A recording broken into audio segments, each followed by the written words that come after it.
நாம் இந்த இடத்துல இந்த பைபிள் ஸ்டடியில் பார்த்தீங்கன்னா தேவனை அறிகிற அறிவு அப்படின்ற ஒரு கான்செப்டில் பார்த்து கொண்டிருக்கிறோம். நீங்கள் எவ்வளவாய் ஆண்டவரை அறிகிற அறிவில் வளர்றீங்களோ அந்த அளவுக்கு நீங்கள் தேவனுக்கு சாட்சியாக ஜீவிப்பீங்க.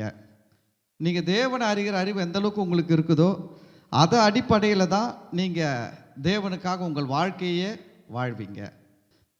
தேவனை பற்றி அறிகிற அறிவு நமக்கு ரொம்ப முக்கியம் அப்படின்னு சொல்லி பார்த்து கொண்டிருக்கோம். விசேஷமாக புதிய உடன்படிக்கையில் இருக்கிற நமக்கு புதிய உடன்படிக்கையின் அடிப்படையில் தேவனை பார்க்கிற தன்மை வேண்டும். அல்லேலூயா, புரியுதுங்களா? அதாவது ஒவ்வொரு வியூ ஒவ்வொரு மாதிரி இருக்கும். இப்போ தரையிலேருந்து நீங்கள் இந்த உங்களுக்கு கண்ணு கெட்டின தூரம் இருக்கும் பாருங்கள், அது ஒரு வியூ. அது அந்த காட்சிகள்லாம் எப்படி இருக்கும்? ஒரு மாதிரி இருக்கும். இதே 10வது மாடியில் போய் நின்று பாருங்கள், இப்போ எப்படி இருக்கும்? தரையில் கிரவுண்டில் பார்த்த மாதிரியா 10வது மாடி இருக்கும்? 10வது மாடியில் தரையிலேருந்து பார்க்காததெல்லாம் என்ன பண்ண முடியும்? பார்க்க முடியும். ரொம்ப தூரத்துக்கு போவோம் விஷன். அதுபோல தான் நம்ம புதிய உடன்படிக்கையில் இருக்கிறோம். நம்ம அதன் அடிப்படையில் பிதாவாகிய தேவனை, குமாரனாகிய தேவனை, பரிசுத்த ஆவியாகிய தேவனை நம்ம பார்க்கும் பொழுது நம்ம இன்னும் கூட தெளிவாக தேவனை குறித்து அறிகிற அறிவில் வளர முடியும். ஆமென். சரி, நம்ம இதுக்கு இப்போ புதிய உடன்படிக்கையில் இருக்கிற நம்மை குறித்து நாம் தெரிந்து கொள்ள வேண்டிய சில முக்கியமான காரியங்கள் இருக்குது. நம்ம பழைய உடன்படிக்கையில் இல்லை. நம்ம எதில் இல்லை? பழைய உடன்படிக்கையில் இல்லை. பழைய உடன்படிக்கைன்னா என்னென்னா நியாயப்பிரமாணம். பழைய உடன்படிக்கைன்றது என்ன? நியாயப்பிரமாணம். புதிய உடன்படிக்கைன்றது என்ன? கிருபையின் பிரமாணம். இப்போ நம்மலாம் எதில் இருக்கிறோம்னா நியாயப்பிரமாணத்தில் இல்லை. நம்ம எதில் இருக்கிறோம்னா கிருபையின் பிரமாணத்தில் இருக்கிறோம். அதை மறந்தே போகக்கூடாது. இயேசுவை ஏற்றுக்கொண்ட நம்ம கிருபையின் பிரமாணத்தில் தான் இருக்கிறோம், நியாயப்பிரமாணத்தில் கிடையாது. ஏன் நியாயப்பிரமாணத்தில் இல்லைன்னு சொல்கிறேன் அப்படின்னா, நியாயப்பிரமாணத்தில் இருந்தால் முதல்ல அதில் இருக்கிறவங்க நிறைய இந்த நியாயப்பிரமாண சட்டத்திட்டத்தை போதிக்கிறவங்களாம் எதை போதிப்பாங்க அப்படின்னு பார்த்தீங்கன்னா, மிக முக்கியமாக என்ன சொல்லுவாங்க? அந்த சட்டம் எடுத்துன்னு வருவாங்க. பழைய ஏற்பாட்டில் இது சொல்லியிருக்குது, பழைய ஏற்பாட்டில் ஆண்டவர் அதை சொல்லியிருக்கிறாரு, பழைய ஏற்பாட்டில் இப்படி இருக்கணும் அப்படி இருக்கணும்லாம் சொல்லியிருக்கிறாருன்ட்டு நிறைய எடுத்துன்னு வைப்பாங்க சட்டங்களை. ஆனால் நல்லா யோசிச்சு பாருங்கள், பழைய ஏற்பாட்டில் அந்த பழைய உடன்படிக்கையின் அடையாளம் என்னன்னு கேட்டிங்கன்னா விருத்த சேதனம். குழந்தை பிறந்தால் 8வது நாளில் அதை விருத்த சேதனம் பண்ணணும். அப்போது நம்ம குழந்தைங்களுக்கு நம்ம விருத்த சேதனம் பண்ணுறோமா? நம்ம குழந்தைக்கு விருத்த சேதனம் பண்ணுறது கிடையாது. அதுதான் பிரதான கட்டளை பழைய உடன்படிக்கையில். பழைய உடன்படிக்கையின் அடையாளன்றது என்ன? விருத்த சேதனம் பண்ணணும். குழந்தை பிறந்த 8வது நாளில் ஆண் பிள்ளைகளுக்கு விருத்த சேதனம் பண்ணணும். ஆனால் யாருமே நம்ம என்ன பண்ணுறது இல்லை, சபையில் பண்ணுறது இல்லை.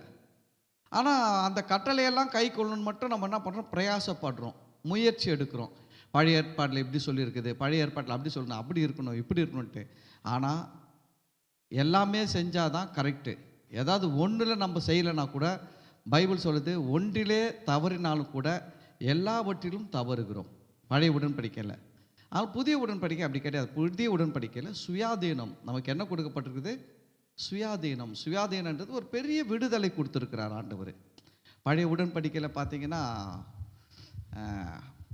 மோசையின் முகத்தில் முக்காடு இருந்தது அப்படின்னு வேதம் சொல்லுகிறது. பழைய ஏற்பாடை குறித்து பேசும்போது பவுல் என்ன சொல்கிறாரு? மோசையின் முகத்தில் என்ன இருக்குது? முக்காடு. ஆனால் அந்த முக்காடு கவனிங்க, எதற்கு அடையாளமாக சொல்கிறாருன்னா, அவர்கள் கிட்ட போகாதபடிக்கு, நல்லா தெளிவாக பார்க்காதபடிக்கு தேவனை, தேவனுடைய காரியங்களை, தேவனுடைய தன்மைகள் எல்லாம் நல்ல கிளாரிட்டியாக பார்க்காதபடிக்கு என்ன இருக்குதா? முக்காடு. அது சொல்கிறார். பழைய ஏற்பாடு கட்டளையெல்லாம் நீ செய்யும் பொழுது நீ தேவனை அறிகிற அறிவு உனக்கு எப்படி இருக்குன்னா ஃபுல் கிளாரிட்டி கிடைக்காது. எப்படி மோசை முகத்தில் முக்காடு போட்டு இருந்தாரோ அதுபோல் உனக்கு அறகுறையாக தான் தெரியும். அவர் சொல்கிறார். இப்போ புதிய உடன்படிக்கையில் சொல்கிறார், அந்த முக்காடு நீக்கப்பட்டது. அந்த முக்காடு என்ன பண்ணிடுச்சு? நீக்கப்பட்டது. புதிய உடன்படிக்கையில் அந்த முக்காடு நீக்கிடுச்சு. இப்போ தேவனை நாம் நேரடியாக பேசக்கூடிய அளவில் வந்துட்டோம். பரிசுத்தர் நமக்குள்ளே என்ன பண்ணிக்கிறார்? இப்போ வாசம் பண்ணி கொண்டு இருக்கிறார். பழைய ஏற்பாட்டில் வாசம் பண்ணல அவங்களுக்குள்ள. அவங்க மேலே தங்குவார், வேலை செய்வார், போயிடுவார். புதிய உடன்படிக்கையில் இருக்கிற நம்ம மேலே நமக்குள்ள ஆவியானவர் தங்கி வாசம் பண்ணி கொண்டு இருக்கிறார். ஏன்னா இயேசுவின் வருகையில் நம்முடைய ஆவி, ஆத்மா, சரீரத்தை அவர் தேவன்கிட்ட கொண்டு போய் சேர்ப்பதற்காக நமக்குள்ள வாசம் பண்ணி கொண்டு இருக்கிறார். அதனால தான் பார்த்தீங்கன்னா பழைய ஏற்பாட்டில் இந்த புதிய ஏற்பாட்டில் ஒரு வசனம் சொல்லும், ரொம்ப அழகாக இருக்கும். எபிரேயர் 11வது அதிகாரம் 40வது வசனத்தில் பார்த்தீங்கன்னா இப்படி இருக்கும். ரொம்ப அந்த வசனத்தை படிக்கும் போது எவ்வளோ ஆச்சரியமாக இருக்குன்னா, 11:40 கடைசி வசனம்.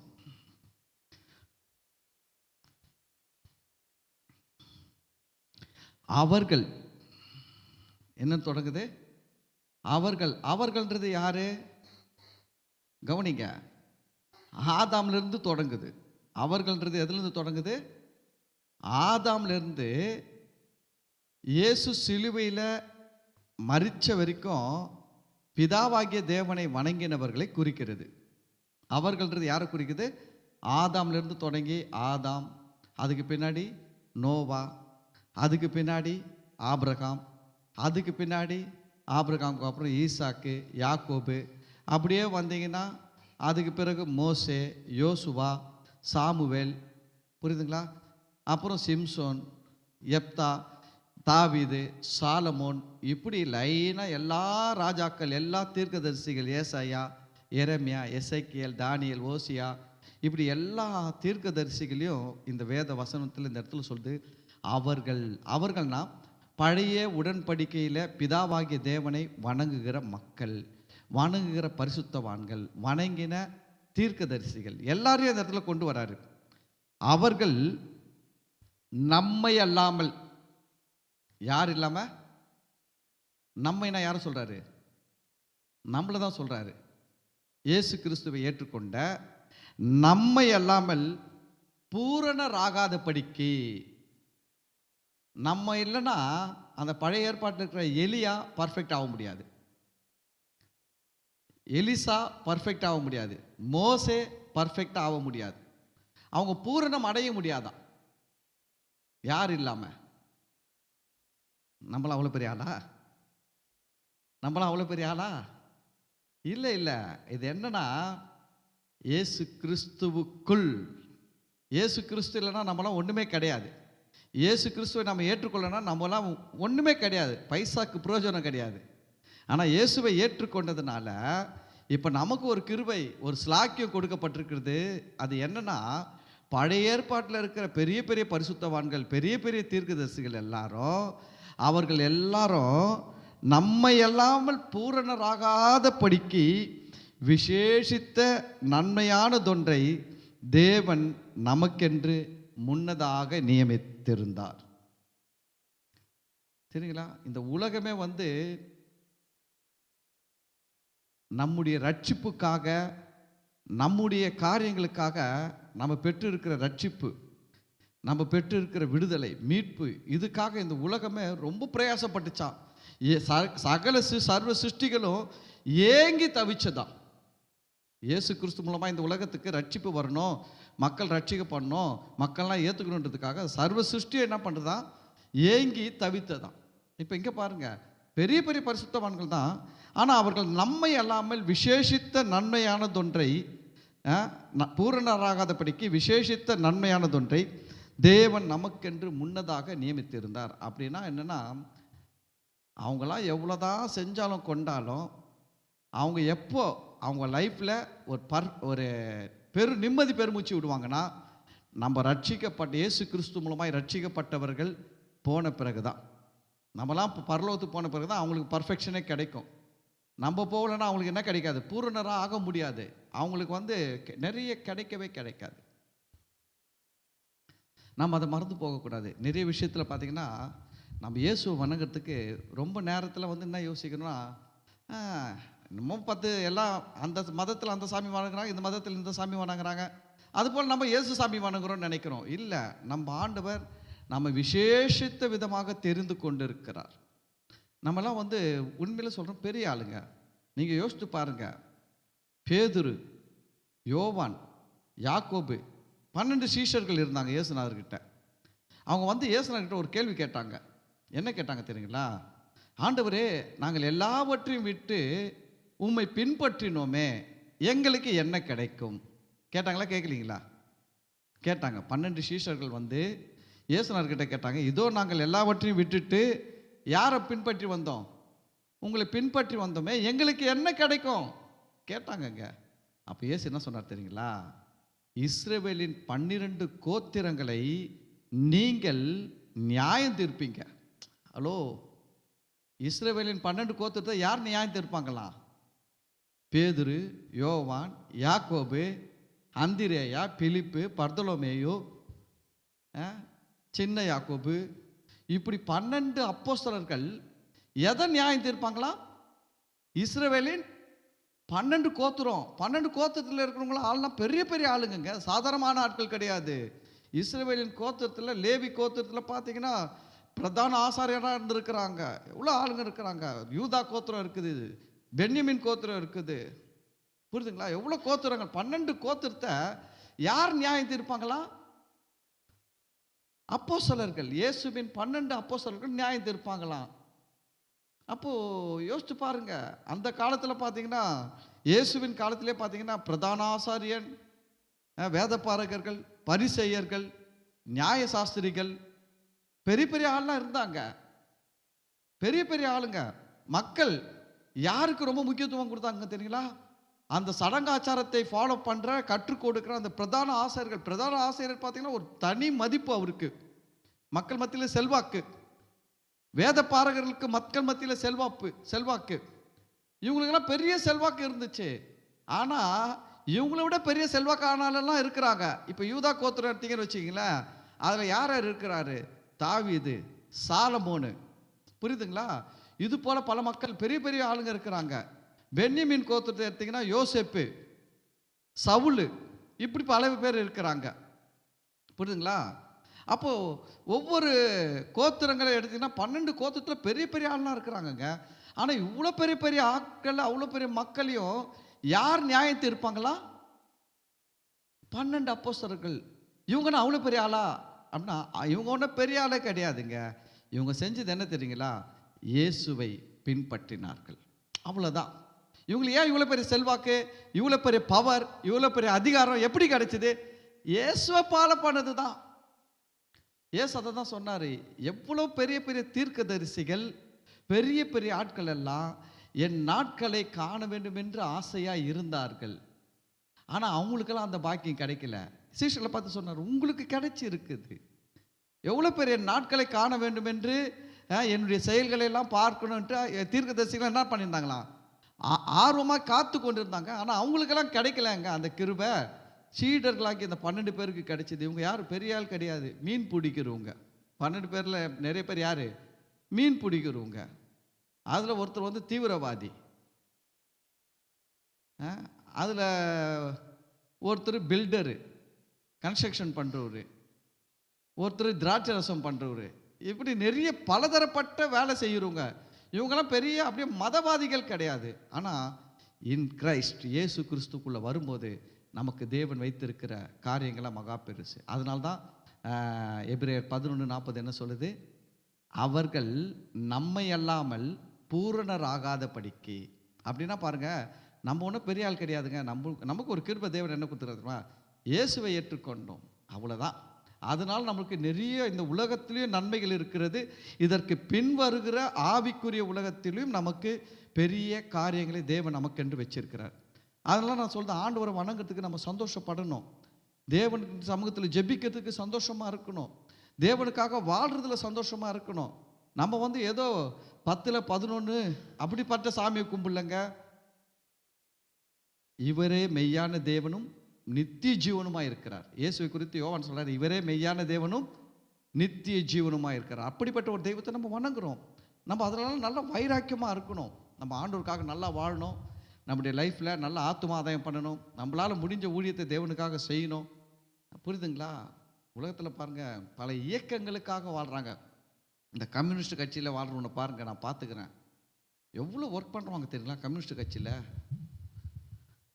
வெக்கப்படாமல் அந்த கட்சியின் வளர்ச்சிக்கு நிதி தேவைன்னு சொல்லிட்டு சிக்னலில் நின்று உண்டியில் பைசா கலெக்ட் பண்ணுவாங்க. பார்த்துருக்குறீங்களா? அவங்களாம் என்ன சாதாரண ஆட்கள் நினைக்கிறீங்களா? நல்லா படித்த ஆட்கள், நல்ல வேலை செய்கிற ஆட்கள், தன்னுடைய கட்சிக்கு நிதி சேர்க்கணும்னு சொல்லிட்டு சிக்னலில் நின்று ரோட்டில் அந்த கட்சிக்காக உண்டியில் பரவாயில்ல நீங்கள் போடுங்க, ₹1 போட்டாலும் பரவாயில்ல, ₹10 போட்டாலும் பரவாயில்ல, கட்சிக்கு போடுங்கன்னு போட்டு அந்த கட்சிக்காக பாடுபடுறாங்க, கட்சியின் கொள்கைகளுக்காக பாடுபடுறாங்க, கட்சிக்காக உயிரையும் கொடுக்கிறார்கள். தெரியுங்களா உங்களுக்கு? நான் சொல்கிறேன், இந்த உலகத்திலேயே எதுக்கு பாடுபட்டாலும் அதுக்கு செத்த பிறகு பலன் வரவே வராது. ஆனால் இயேசுவுக்காக நம்ம பாடுற ஒவ்வொரு பிரயாசத்துக்கும் நம்ம மரித்த பிறகும் இம்மையிலையும் பலன் வரும், மரித்த பிறகும் அதற்குரிய பலன் நமக்கு தொடர்ந்து வரும். ஆமேன். அதனால் நம்ம ஆண்டவருக்காக நல்லா வாழணும். சும்மா ஆண்டவருக்காக ஏதோ கடமைக்காக வாழ்ந்தோ சொல்லுவாங்க தெரியுங்களா, வெந்த சோறை துண்ணு, விதி வந்தால் செத்து போகிற வாழ்க்கை வாழக்கூடாது. எப்படி வாழக்கூடாது? நம்ம வெந்த சோறை தின்னு விதி வந்தால் செத்துப்போன்னு சொல்லுவாங்க. அப்படிப்பட்ட வாழ்க்கை வாழக்கூடாது. ஆண்டவருக்காக நம்ம நல்ல ஒரு வாழ்க்கை வாழணும். நம்முடைய நேரங்களை, நம்முடைய தாளந்துகளை, திறமைகளெல்லாம் ஆண்டவருக்காக செலவு பண்ணணும். அதனால் நம்ம தேவனை அறிகிற அறிவு புதிய உடன்படிக்கையின் மூலம் ரொம்ப விசேஷமானது. புதிய உடன்படிக்கையின் இருக்கிறோம். நம்ம எதில் இருக்கிறோம்? புதிய உடன்படிக்கையில் இருக்கிறோம். அந்த புதிய உடன்படிக்கையின் மூலம் நம்ம இயேசுவை பார்க்க வேண்டும். நான் அதை தான் இந்த இடத்துல உங்களுக்கு சொல்லி கொடுத்து கொண்டு இருக்கிறேன். அப்போஸ்தலர் 15வது அதிகாரத்தில் நம்ம அதை தொடர்ந்து பேசிக்கொண்டு இருக்கிறோம், பார்த்து கொண்டு. அப்போஸ்தலர் 15வது அதிகாரத்தில் என்ன ஒரு பிரச்சனை வருது? ஏற்கனவே சொல்லிட்டேன், திரும்பவும் சொல்கிறேன். ரட்சிக்கப்பட்ட யூத கிறிஸ்தவர்கள், ரட்சிக்கப்படாத புறஜாதி கிறிஸ்தவர்கள், 2 கூட்டம் இருக்கிறாங்க உலகத்தில். யார் யார் இருக்கிறாங்க? அப்போஸ்தலர் 15வது அதிகாரத்தில் ரட்சிக்கப்பட்ட யூத கிறிஸ்தவர்கள், ரட்சிக்கப்பட்ட புறஜாதி, மற்ற இனத்தை, மற்ற ஜனக்கூட்டத்தை சேர்ந்த கிறிஸ்தவர்கள். இந்த ரட்சிக்கப்பட்ட யூத கிறிஸ்தவர்கள் அவர்கள் இயேசுவை ஏற்றுக்கொண்டார்கள், இயேசுவை விசுவாசிக்கிறார்கள். ஆனால் கூடவே எதையும் வச்சிருக்கிறாங்கன்னா, நியாயப்பிரமாணத்தையும் வச்சுட்டு இருக்கிறாங்க. அதுதான் ஆண்டவர் சொன்னார், ஒன்று நீ அனலாயிரு அல்லது குளிராயிரு. நீ அனலும் இல்லாமல் குளிரும் இல்லாமல் வெதுவெதுப்பாக இருக்கக்கூடாது. இவன் என்ன பண்ணுறான்? இயேசு கிறிஸ்துவின் விலையேற பெற்ற இரத்தத்தினால, இயேசு கொடுத்த ஜீவனால தான் ரட்சிக்கப்பட்டு இருக்கிறான். ஆனால் இவன் இயேசுவை ஏற்றுக்கொண்ட பிறகும் இவனுடைய நம்பிக்கைலாம் எதில் இருக்குது தெரியுங்களா? லால போயிடுச்சு. கட்டளைகள், நியாயப்பிரமாண கட்டளைகளில், நான் இதை செஞ்சால் கடவுள் எனக்கு அதை செய்வார், நான் இப்போ இந்த பொருத்தனை பண்ணால் கடவுள் எனக்கு இதை கொடுப்பாரு, நான் இவ்வளோ மணி நேரம் ஜெபம் பண்ணால் எனக்கு கடவுள் இதை செய்வார், நான் இப்படிலாம் நான் உபவாசம் இருந்தால் தான் கடவுள் எனக்கு கொடுப்பாரு அப்படின்னு சொல்லிட்டு எதில் போயிட்டான்னா லால போயிட்டான். இதுதான் நியாயப்பிரமாணம். நியாயப்பிரமாணம்னா என்னன்னா, கவனிங்க, இயேசு சொன்னார், இலவசமாய் பெற்றீர்கள் இலவசமாய் கொடுங்கள். அது இலவசமாய் பெற்றீர்கள், அது என்ன பண்ணு? இலவசமாய் கொடுங்கள். அப்போ நம்ம பெறுவதை எப்படி தான் பெற்றிருக்கிறோம்? இலவசமாய் பெற்றிருக்கிறோம். இலவசமாக பெறுதுன்னா என்ன தெரியுங்களா? அதுக்காக நீங்கள் எதுவுமே செய்ய வேண்டியது கிடையாது. ஃப்ரீனா என்ன? ஃப்ரீனா என்ன? அதுக்காக நீ ஒன்றும் கஷ்டப்பட வேண்டியது கிடையாது. புரியுதுங்களா? அதுதான் ஃப்ரீ. உங்ககிட்ட ₹1 வாங்கின்னு கொடுத்தா கூட அந்த பொருளுக்கு பேர் என்ன இல்லை? ஃப்ரீ கிடையாது. 10,000 ரூபாய் மதிப்புள்ள பொருள் உங்களுக்கு ஃப்ரீயாக தரேன்னு சொல்கிறான். ஒரு ₹10 மட்டும் கொடுங்கன்னு சொல்லி வாங்கினா கூட அதுக்கு என்ன கிடையாது? ஃப்ரீன்ற வேல்யூ கிடையாது. ஒன்றுமே இல்லாமல் கொடுக்கறது தாங்க ஃப்ரீ. இயேசு கிறிஸ்து மூலமாய் நமக்கு ரட்சிப்பு, மீட்பு, புரியுதுங்களா? பரிசுத்தம், நீதி, பரிசுத்த ஆவியினுடைய வரங்கள், வல்லமைகள், A to Z எப்படி கொடுத்தாரா? இலவசமாய் பெற்றீர்கள். எப்படி பெற்றுக்கொண்டோமா? இலவசமாய் பெற்றுக்கொண்டோம்.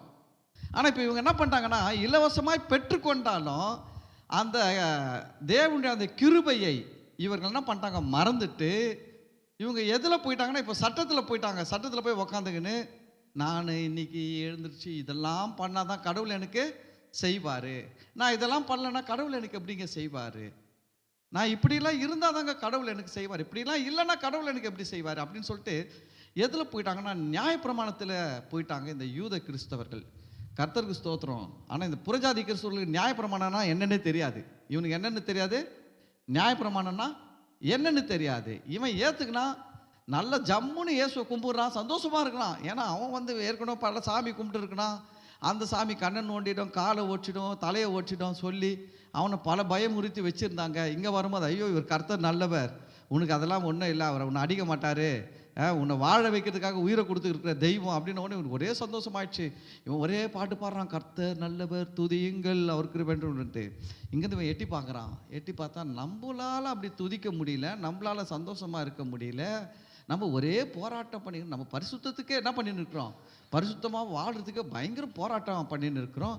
இவன் ஒரே சந்தோஷமாக இருக்கிறான். என்னன்னு எட்டி பார்த்தா இவன்கிட்ட என்ன இல்லைன்னா நியாயப்பிரமாணம் இல்லை. இவன் என்ன பண்ணான், இவன் கண்ணு பிடிக்காது. சில பேர் பார்த்துருக்குறீங்களா, அவனும் நல்லா இருக்க மாட்டான், இன்னொருத்தனையும் நல்லா இருக்க விட மாட்டான். சில பேர் பாருங்க, அவன் பயந்துன்னு இருப்பான், மற்றவன் தைரியமாக இருக்கிறான்னு வச்சுக்கங்களேன், இவன் சும்மா இருக்க மாட்டான். சும்மா நீ இந்த தைரியகிரியெல்லாம் சொல்லாத, வந்துடும் வியாதி, பூந்துரும் பிசாசுன்னுவான். சில ஆட்கள் அது போல் இருப்பாங்க பார்த்தீங்கன்னா, அந்த குரூப் இவன் பார்க்குறான், என்னடா இவனுக்கு நல்லா இருக்கிறான்ல அப்படின்னு சொல்லிட்டு உள்ளே வந்து என்ன பண்ணுறாங்கன்னு தெரியுங்களா, நீங்கள் நியாயப்பிரமாணத்தை கை கொள்ளாவிட்டால் ரட்சிக்கப்பட மாட்டீர்கள். நீங்கள் எதை ஃபாலோ பண்ணணும்னு சொல்லிட்டாங்க, நியாயப்பிரமாணத்தை ஃபாலோ பண்ணணும்.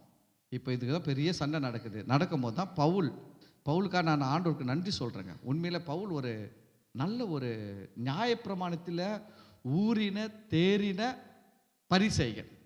பவுல் எப்படிப்பட்டவர், லா சட்ட திட்டங்களில் நியாயப்பிரமாணத்தில் ஊறின தேறின பரிசேயன். ரொம்ப தெரியும் அவருக்கு. அவர் கமாலியல் பாதத்தில் படிச்சவரா. எதில் படித்தாரா, கமாலியல் பாதத்தில் படித்தாரா. பெரிய யூனிவர்சிட்டியில் பைபிள் படிச்சிருக்கிறாரு. இந்த காலத்தில் தாங்க படிப்பு படிக்கிறதுக்கெலாம் வந்து Tamil, English, maths, science, history, geography, accountancy, எக்கானமிக்கு, அது இதெல்லாம் 1008 வருது சப்ஜெக்ட்டு. அந்த காலத்தில் ஒன்றுமே கிடையாது. படிப்புனா நியாயப்பிரமாணம் தான் படிக்கணும், பைபிள் தான் படிக்கணும், அதுதான் படிப்பு. அதை வச்சு டிகிரி கொடுப்பாங்க அவங்களுக்கு. கமாலியல் பாதத்தில் படித்தாருன்னா பெரிய யூனிவர்சிட்டியில் போய் எதை படிச்சுட்டு வந்துக்கிறாரு, பழைய ஏற்பாடு படிச்சுட்டு வந்துக்கிறாரு. ஆனால் இவருக்கு இயேசு தன்னை வெளிப்படுத்தி கிருபையெல்லாம் காட்டும்போது, கிருபை பற்றிலாம் பேசும்போது இவருக்கு ஒரே ஆச்சரியமாக போச்சு. அடா, இவ்வளோ கஷ்டப்பட்டு இருந்தோம், கர்த்தர் நம்மளை இப்படி பண்ணிட்டாரு அப்படின்னு சொல்லிட்டு. அதனால தான் பவுல் பார்த்துக்கினா சண்டை போடுறாரு. அதெல்லாம் ஒன்றும் கிடையாது, நீ சட்டத்திட்டத்தை கை கொண்டு கடவுள் உன்னை ஆசீர்வதிப்பான்னு நினைக்கிறதே தப்பு. சரி நீ போய் தொலை, எப்படின்னா போய் தொலை, அது எத்தனை வந்து இவங்ககிட்ட கொடுக்காத. நம்ம ஆளுங்க பாருங்க, பிசாசு அதில் ரொம்ப மனுஷன் என்ன பண்ணுவான்னா, பிசாசுடைய பெரிய தந்திரம் என்னென்னா, ஒரு மனுஷன் ரட்சிக்கப்பட்டு சத்தியம் பேசுகிற சபையில் போனால் பிசாசுக்கு அவங்கிட்ட எந்த அதிகாரமும் இருக்காது. பிசாசுக்கு அவன் வாழ்க்கையில் நுழைஞ்சு எதுவுமே பண்ண முடியாது. அதனால் அவன் என்ன யோசிக்கிறான்னா, நீ ரட்சிக்கப்பட்டுதே, போய் தொலை, முடியல உன் ரட்சிப்பை தடுக்கிறதுக்கு. ஆனால் ஒரு எதனா சட்டத்திட்டம் போதிக்கிற சபையில் எடுத்துகிட்டு போய் சேர்த்து விட்டுருணும். இவனை எதில் எடுத்துகிட்டு போய் சேர்த்துணும், சட்டம், வெறும் லா. இந்த லா பேசுகிற சர்ச்சிலெல்லாம் பாருங்கள், அது வந்து அப் அண்ட் டவுன் லைஃபு.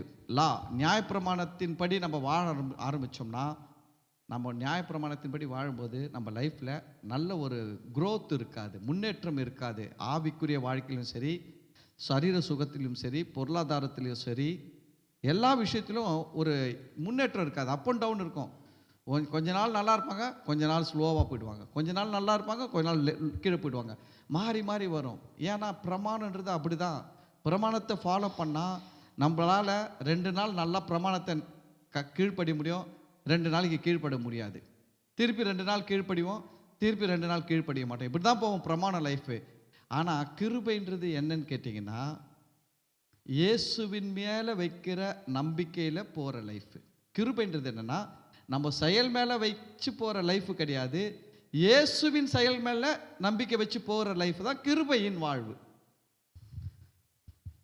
விசுவாசம் கூட பாருங்க, பவுல் எழுதுறாரு, யாக்கோபு எழுதுறாங்க, பேதுருலாம் கூட எழுதுறாங்க. என்ன சொல்றாங்க,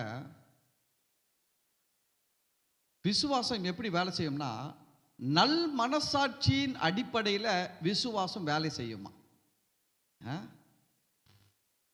விசுவாசம் எதன் அடிப்படையில் வேலை செய்தா, நல் மனசாட்சி. நல் மனசாட்சினா என்ன, உங்க மனசு உங்களுக்கு நல்ல சாட்சி கொடுத்தா விசுவாசம் வேலை செய்யும். உங்க மனசு உங்களுக்கு நல்ல சாட்சி கொடுக்கலன்னா விசுவாசம் என்ன பண்ணாது, வேலை செய்யாது. புரியுதுங்களா நான் சொல்லுது? நான் சொல்றது புரியுதுங்களா? உங்கள் மனசாட்சி நீங்கள் ஓகே அப்படின்னு ஒரு சாட்சி கொடுத்தா தான் அப்போது அந்த இடத்துல என்ன பண்ணணும்னா விசுவாசம் வேலை செய்யும். உங்கள் மனசாட்சி வந்து நீ ஓகே இல்லைன்ட்டு சொல்லிடுச்சுன்னா அப்போ அங்கே விசுவாசம் என்ன பண்ணாது, வேலை செய்யாது. இப்போது நம்ம செயல்கள், நம்முடைய செயல்களை அடிப்படையாக வச்சோம்னா நம்ம மனசாட்சி என்ன பண்ணாதுன்னா நல்ல சாட்சியை கொடுக்காது. ஏன்னா நம்ம நிறைய விஷயத்தில் மனுஷங்க என்ன பண்ணுறோம்னா ஃபெயில் ஆகிடுறோம். நம்ம கிரியைகள் தேவனுக்கு முன்னாடி என்ன பண்ணாது, போதுமானதாக இருக்காது. நம்முடைய கிரியைகளினால தேவனுக்கு முன்னாடி நீதிமானாய் மாற முடியாது. நம் கிரியைகள் மூலமாக தேவனிடத்தில் நம்ம வந்து எதையுமே பெற முடியாது. நம் கிரியைகள்லாம் வந்து ஒரு நாள் நல்லா இருக்கும், ஒரு நாள் ஃபெயில் ஆகும், ஒரு நாள் பாஸ் ஆகும், ஒரு நாள் ஃபெயில் ஆகும், ஒரே நாளில் பலமுறை ஃபெயில் ஆகும், பலமுறை பாஸ் ஆகிடும். ஒரு நாள் தொடங்குறீங்க, முடிக்கிறீங்க, நைட்டு போய் பாருங்கள் எவ்வளோ உங்கள் மனசாட்சி பாருங்கள் எவ்வளோ கரெக்டாக நல்லா சந்தோஷமாக இருக்குதான்ட்டு. எவ்வளோ காரியங்கள், ஐயோ இதை பண்ணிட்டோம், அதை பண்ணிட்டோம், இப்படி செய்யலை, அப்படி செய்யலை, ஃபெயிலில் தான் நிறைய காட்டும். அப்போது மனசாட்சி எப்படி இல்லைன்னா நல் மனசாட்சியாக இல்லை. நல் மனசாட்சியாக இல்லைனாலும் அங்கே என்ன வேலை செய்யாது, விசுவாசம் வேலை செய்யாது. விசுவாசம் வேலை செய்யலைன்னா கடவுள்கிட்ட எதையும் பெற முடியாது. இது லா. இது என்னது, இது லா, நியாயப்பிரமாணம். இப்போ கிருபைன்றது என்னென்னா, இப்போ நம்ம வந்து இந்த நல் மனசாட்சியை எதன் பேஸில் கொண்டு வரோம்னா இயேசுவின் செயல்களை கொண்டு வந்துடுறோம். இங்கே எதில் கொண்டு வரோம், இயேசுவின் செயலை. எனக்கு ஒரு நல்லது வேணும், நான் ஒன்று விசுவாசிக்கணும். இப்போ நான் எந்த பேஸில் விசுவாசிக்கிறேன்னா இயேசு செய்த செயல், இயேசு சிலுவையில் எனக்காக செய்த செயல், இயேசு எனக்காக ஜீவனை கொடுத்திருக்கிறார், இயேசு எனக்காக ரத்தம் சிந்தி இருக்கிறார். புரியுதுங்களா? இயேசு நான் செய்ய முடியாததை, நியாயப்பிரமாணத்தில் நான் செய்ய முடியாததை எனக்காக செஞ்சு முடிச்சிருக்கிறாரு. இயேசு என்னுடைய சாபத்தை எல்லாம் ஏற்றுக்கொண்டாரு. புரியுதுங்களா? எபேசியர் 1:3 சொல்லுது, ஆவிக்குரிய சகல ஆசீர்வாதங்களினாலும் நம்மை ஆசீர்வதித்து இருக்கிறார். இப்போ இயேசு கிறிஸ்து மூலமாக நம்ம ஆசீர்வாதம் பெற போகிறோம், இல்லை ஆசீர்வதிக்கப்பட்டு இருக்கிறோம். அப்போ இதெல்லாம் வந்து இயேசுவை பார்க்கும்போது தான் இதெல்லாம் வரும். இதெல்லாம் வந்தாதான் இப்போ நம்ம மனசாட்சி எப்பவுமே எப்படி இருக்கும், ஆல்வேஸ் ஃபெய்த்தை கொடுக்கும். எப்பவுமே விசுவாசத்தை என்ன பண்ணின்னு இருக்கோம், கொடுத்துக்கிட்டே இருக்கோம். ஏன்னா நம்ம யாரை வைக்கிறோம், இயேசுவை வைக்கிறோம். நம்ம செயலை வச்சா நிறைய நேரத்தில் ஃபெயில் ஆகினே இருக்கும், ஃபெய்த்தே வேலை செய்யாது, விசுவாசமே வேலை செய்யாது. ஆனால் இயேசுவை வைக்கும் போது அந்த இடத்துல விசுவாசம் வேலை செய்யும். நான் அடிக்கடி சொல்கிற ஒரு விஷயம் என்னென்னா, இயேசு கடல் மேலே நடந்தார். பேதுரு பார்த்தார் இயேசுவை. ஃபஸ்ட்டு பயந்துட்டாங்க, எல்லா சீடர்களும் பயந்துட்டாங்க. பிசாசுன்னு சொல்லி கத்திட்டாங்க. இயேசுவை என்னன்னு சொல்லி கத்திட்டாங்க, பிசாசுன்னு சொல்லி கத்தி அலறி ஒரே அமங்கலம் பண்ணிட்டாங்க. அப்புறம் இயேசு சொல்கிறார் நான் தான் சொல்லி அவங்களெல்லாம் சமாதானப்படுத்திட்டாரு. படுத்திட்ட பிறகு இப்போது இந்த பேதுரு சும்மா இல்லை, ஆண்டவரே நீரே ஆனால் நான் ஜலத்தில் நடந்து உம்மிடத்தில் வர எனக்கு என்ன பண்ணுங்க, கட்டளையிடுங்கன்னு சொன்னார். அப்போது பேதுரு ஜலத்தில் இறங்கினார், ஆனால் மூழ்கலை. இயேசுவையே பார்க்குற வரைக்கும் பேதுரு தண்ணி மேலே நடந்தார். எப்போ இயேசுவை பார்க்கறதை நிறுத்திட்டு காற்றையும் கடலையும், கடல் கொந்தளிக்கிறதையும் காற்று பலமாக இருக்கிறதையும் பார்த்தாரோ அப்போ தான் எங்கே போக ஆரம்பிச்சிட்டாரு, ஃபெய்த்தும் அப்படி தான். நீங்கள் உங்கள் செயல்களை பார்த்தீங்கன்னா நீங்கள் உள்ளே போக ஆரம்பிச்சிடுவீங்க. ஆனால் இயேசுவை பார்த்தீங்கன்னா நீங்கள் உள்ளே போக மாட்டீங்க. ஏன்னா விசுவாசம் கரெக்டாக வேலை செய்யும். ஏன்னா இயேசுவை நீங்கள் பார்க்க பார்க்க பார்க்க இயேசுவின் செயல்களை நீங்கள் அதிகமாக தெரிஞ்சுக்கணும். அதுக்கு தான் வந்து பைபிள் படிக்கும் போது நம்ம வந்து நான் என்ன செய்யணும்னு படிக்கக்கூடாது, இயேசு எனக்கு என்ன செஞ்சிருக்கிறார்னு பார்க்க படிக்கணும். பைபிள் எப்படி படிக்கணும், நான் என்ன செய்யணும்னு சொல்லிட்டு படிக்கக்கூடாதுங்க. இயேசு எனக்கு என்ன செய்திருக்கிறார் அப்படின்றத பார்க்கறதுக்கு தான் பைபிள் படிக்கணும். ஒரு பைபிள் படிக்கிறீங்க, இயேசு உங்களுக்காக செஞ்சதை படிச்சிங்கன்னா உடனே கோடை கீடை போட்டு அந்த வசனத்தெல்லாம் மனப்பாடம் பண்ணி வச்சுக்கணும். முதல்ல அதை மனப்பாடம் பண்ணணும், அதுதான். ஆனால் சில பேர் பைபிள் படிக்கிறது எதுக்கு தெரியுமா, நாங்கள் என்ன செய்ய நீர் சித்தமாக இருக்கிறீர் ஆண்டவரே. நீங்கள் என்ன செய்யணுன்றதெல்லாம் ஒன்றும் பெரிய விஷயமே கிடையாதுங்க. நீங்கள் இயேசுவை சரியான முறையில் விசுவாசித்து இயேசுவை சரியான முறையில் உங்கள் வாழ்க்கையில் அஸ்திபாரமாக வச்சா நீங்கள் செய்ய வேண்டியதெல்லாம், நீங்கள் என்ன செய்யணும் கேட்டு கேட்டு செய்கிறத விட அவரை பார்க்க ஆரம்பிச்சிட்டிங்கன்னா நீங்கள் செய்ய வேண்டியதெல்லாம் கரெக்டாக செய்வீங்க, கரெக்டாக போவோம். வசனம் சொல்லுது, நம்மை சுற்றி நிற்கிற யாவற்றையும் நம்மை நெருங்கி நிற்கிற பாரமான யாவற்றையும் நாம் பார்க்காமல், அதை நோக்காமல், விசுவாசத்தை துவக்குகிறவரும் அதை முடிக்கிறவருமாய் இருக்கிற இயேசுவையே நோக்கி பார்த்து நமக்கு நியமித்திருக்கிற ஓட்டத்திலே பொறுமையோடு ஓடக்கடவும். வெற்றிக்காக பவுல் பேசுகிறாரு. வெற்றிக்காக பேசும்போது என்ன சொல்கிறாரு? நம்மளை சுற்றி இருக்கிறதெல்லாம் பார்க்கக்கூடாது. யாரை பார்க்கணுன்றாரு? இயேசுவையே நோக்கி பார்த்து நமக்கு நியமிக்கப்பட்டிருக்கிற ஓட்டத்தில் நம்ம எப்படி ஓடணுமா? பொறுமையாக ஓடணும். அப்போ விசுவாசம் எப்படி வேலை செய்யும் அப்படின்னு பார்த்தீங்கன்னா, நீங்கள் உங்களையும் உங்கள் செயல்களையும் அதெல்லாம் பார்த்தீங்கன்னா ஃபெயில் ஆகினே போய் நிற்பீங்க, தண்ணிக்குள்ளே போக ஆரம்பிச்சிடுவீங்க. ஆனால் இயேசு மட்டும் பார்க்க கற்றுக்கொள்ள வேண்டும். பைபிள் படிக்கும்போது இயேசு இதை செஞ்சார், இயேசு அப்படி செஞ்சிருக்காருன்னு உடனே அதெல்லாம் நம்ம ரிசீவ் பண்ணிக்கணும். நம்முடைய ஆத்மாவில், ஆவியில் அதெல்லாம் உள்ளே போயிடணும், சர்ன்னு போயிடணும் உள்ளே. ஸோ நினைக்கணும், ஆண்டவர் எனக்கு இதை செஞ்சுக்கிறாரு, அவங்களுக்கு இது கொடுத்துருக்கிறாரு, எனக்கு கொடுத்துருக்கிறாரு, அவங்களுக்கு அதை செஞ்சாலும் கண்டிப்பாக எனக்கு நான் பண்ணியிருக்காரு, செஞ்சு இருக்கிறாரு, எனக்கும் கொடுப்பாரு. யோசிச்சு பாருங்க. அப்படி தான் பெற்றுக்கொள்ளணும். ஓகே, சரி. இப்போ எதுக்காக சொல்ல வந்தோம்னா, இந்த நியாயப்பிரமாணத்தை அடிப்படையில் ரட்சிப்பு கிடையாது. அதுதான் அந்த முதல் வசனத்தில் அதுதான் நம்ம தொடங்கணும். சிலர் யூதேயாவிலிருந்து வந்து நீங்கள் மோசையினுடைய முறைமையின்படியே விருத்த சேதனம் அடையாவிட்டால் ரட்சிக்கப்பட மாட்டீர்கள் என்று சகோதரருக்கு போதகம் பண்ணினார்கள். எவ்வளோ பெரிய கள்ள உபதேசம் தெரியுமா இது? ரட்சிப்பு வசனம் என்ன சொல்ல தெரியுங்களா? அப்போஸ்தலர் 16வது அதிகாரம் 31வது வசனம் 30-31 வந்தீங்கன்னா என்ன சொல்ல தெரியுங்களா? கர்த்தராகிய இயேசு கிறிஸ்துவை விசுவாசி, அப்பொழுது நீயும் உன் வீட்டாரும் ரட்சிக்கப்படுவீர்கள். கரெக்டுங்களா?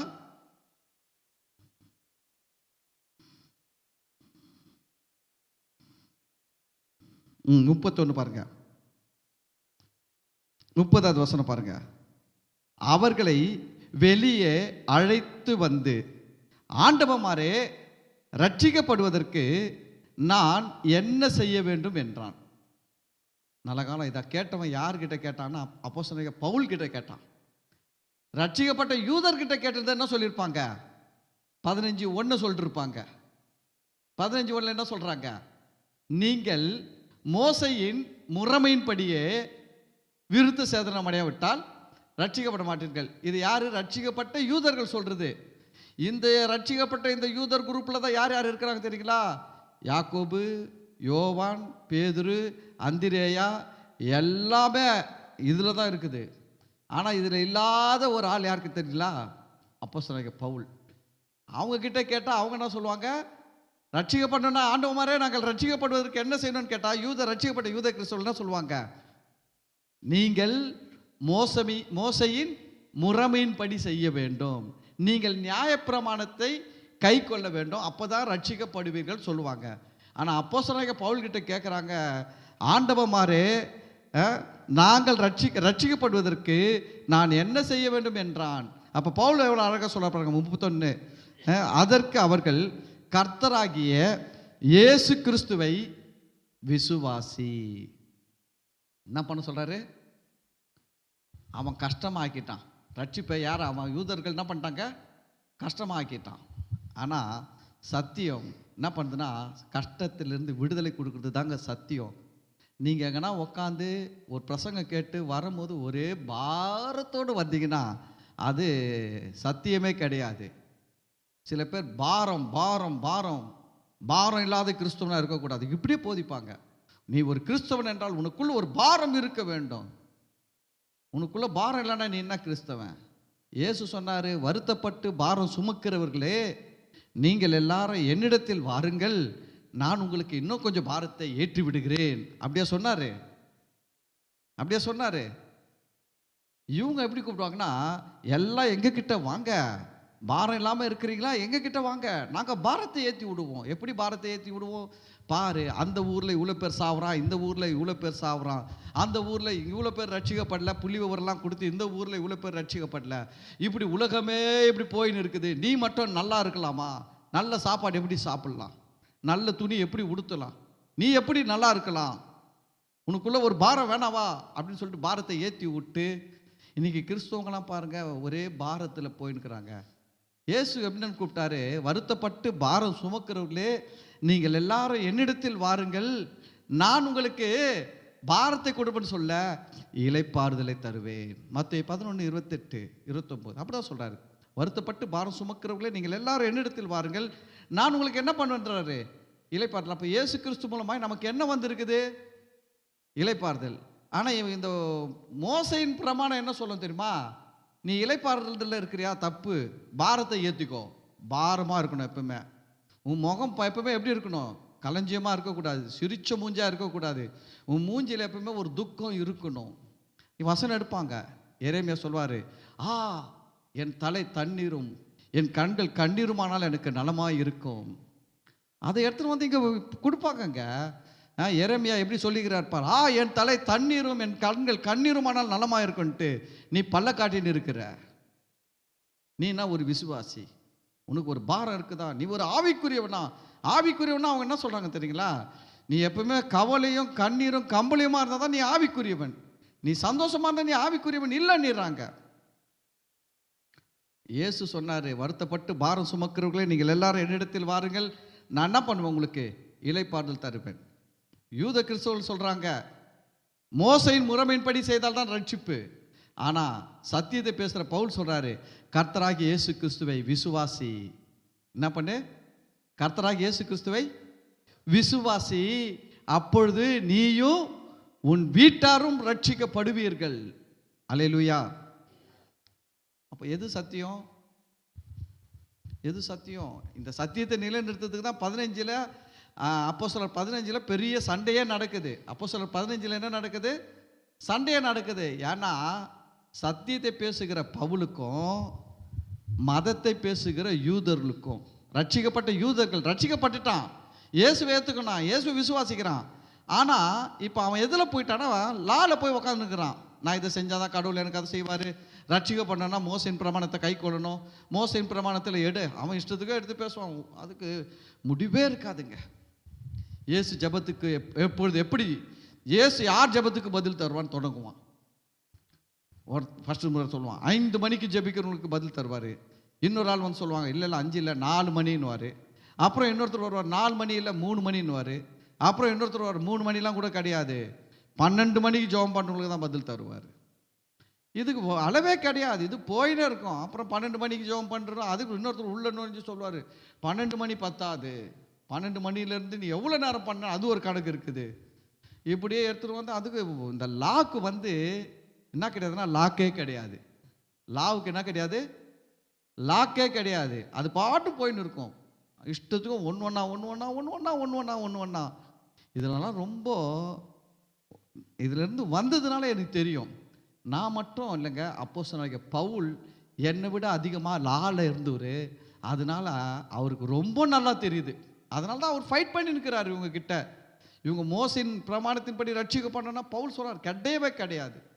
ஆனால் கர்த்தருக்கு ஸ்தோத்திரம், நடுவில் பேதுரு எழுந்துச்சு சொல்றாரு, சகோதரரே எனக்கு செவி கொடுங்கள், சகோதரரே எனக்கு செவி கொடுங்கள். ஆக்சுவலாக புற ஜாதிகளை ரட்சிக்கும்படியாக உங்களில் ஒருவனாகிய என்னை கர்த்தர் என்ன பண்ணாரு? தெரிந்து கொண்டார். ஆனால் அந்த வேலையை அவர் செய்யலை. பேதுரு அந்த வேலையை என்ன பண்ணல? செய்யலை. அப்போஸ்தலர் 10வது அதிகாரத்தில் கொர்நேலியு வீட்டில் பிரசங்கம் பண்ணார் இயேசுவை. இயேசுவின் உயிர்த்தெழுதலை பேசினார். பரிசுத்தாவினர் இறங்கி வந்தார். இறங்கி வந்த உடனே பேதுரு ஞானஸ்நானம் கொடுத்தாரு. அதுக்கு பிறகு பேதுருவை லாக் பண்ணிட்டாங்க. பேதுரு என்ன பண்ணிட்டாங்க தெரியுங்களா? லாக் பண்ணிட்டாங்க. வந்து யூதர்கள் வந்து, யூத கிறிஸ்தவர்கள் வந்து, நீ எப்படி போய் புறஜாதிகளோடு உட்காந்து சாப்பிட்ட? ஹலோ, கலாத்தியரில் பவுல் எழுதுறாரு, அதை பற்றிலாம் தெரியுங்களா உங்களுக்கு? அதை பார்க்கணுன்னா கலாத்தியரில் தான் பார்க்கணும். கலாத்தியரில் பவுல் எழுதுறாரு, பார்க்கலாங்களா? அந்த கலாத்தியர் போவோம், கொஞ்சம் வசனம் எடுத்தீங்கன்னா சொல்லிடுங்க எனக்கு.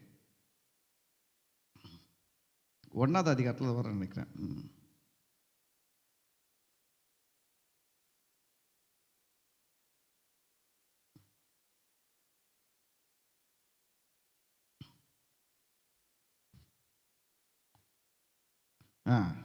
12வது வசனம், 2:12, 11 படிக்கிற பாருங்க.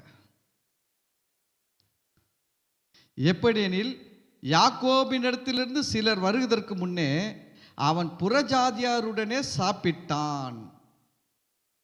பேதுரு பேதுரு யார் கூட சாப்பிட்டாரா? புறஜாதி ஜனங்க கூட உட்காந்து சாப்பிட்டாரு. அவர் கூட பர்னபாவும் உட்காந்து சாப்பிட்டாராம். யார்கிட்ட இருந்து வரதுக்கு முன்னாடி? யாக்கோபுன்றவர் யாருன்னா, இயேசுவுக்கு பிறகு மரியாளுக்கு பிறந்த பிள்ளை. இந்த யாக்கோபு யாரு? இயேசுவுக்கு பிறகு மரியாளுக்கு பிள்ளைகள் பிறந்தாங்க. அதனால ஞாபகம் வச்சுக்கோங்க, இயேசுவை 12 வயசுல பண்டிகையில் மரியாள் தொலைச்சாங்களா தொலைக்கலையா? இயேசு ஒரே குழந்தையா இருந்தால் தொலைச்சிருப்பாங்களா? இயேசு ஒரே குழந்தையா இருந்தால் தொலைச்சிருப்பாங்களா? யோசிச்சு பாருங்க. ஒரே குழந்தை ஒரு அப்பா அம்மாக்கு. அந்த குழந்தைய விட்டுட்டு அவங்க எங்கன்னா போவாங்களா? போகவே மாட்டாங்க. கையில் வச்சுதான் சுற்றின்னு இருப்பாங்க. அந்த 12 வருஷத்தில் இயேசுக்கு 12 வயசு ஆகும் போது கிட்டத்தட்ட 10 வயசில் யாக்கோபு இருக்கிறாரு, 9 வயசில் 8 வயசில் யூதா, யோசே, சீமோன்னு சொல்லிட்டு பிள்ளைகள்லாம் இருக்கிறாங்க. அதனால் இந்த மரியாளும் யோசேப்பும் இயேசு பேர் கொஞ்சம் 12 வயசு பையனாக இருக்கனால அவரை பற்றி ரொம்ப கேர் எடுத்துக்காம மற்ற பிள்ளைகளை மட்டும் கவனிச்சுக்கின்னு பிரயாணத்தில் வந்துட்டாங்க. என்ன நினச்சின்னு வந்துட்டாங்க? இயேசு சொந்தக்காரங்க கூட யார் கூடனா இருப்பார் அப்படின்னு நினச்சின்னு வந்துட்டாங்க. ஒரே பிள்ளையாக இருந்தால் யாருன்னா அப்படி விட்டுட்டு வருவாங்களா? ஒரே பிள்ளையாக இருந்தால் யாருன்னா விட்டுட்டு வருவாங்களா? அப்படி சொந்தக்காரங்கிட்ட இருப்பான்னு நினச்சின்னு வந்துட்டோம்.